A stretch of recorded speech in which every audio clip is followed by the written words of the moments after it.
let's define what is cancer. No?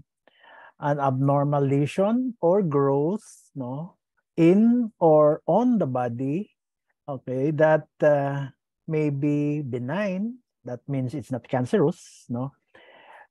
Precancerous or pre-malignant, which is pwede maging cancer, no, or in itself is cancer, no, or it's called malignant.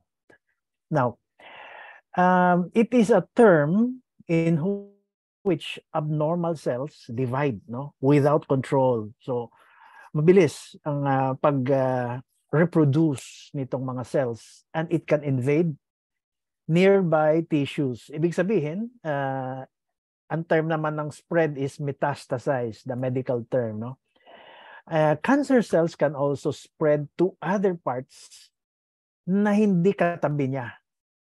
Pwedeng malayong-malayo through blood, no? O kaya sa mga kulani natin or the lymph systems, no?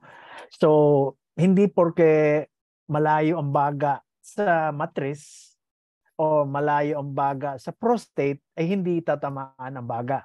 Because ang baga is very, very vascular, maraming blood supply, so madaling tamaan siya ng primary cancer sa ibang part ng katawan, no?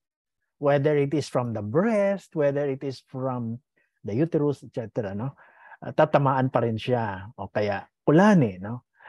So, anyway, now, that is cancer for you.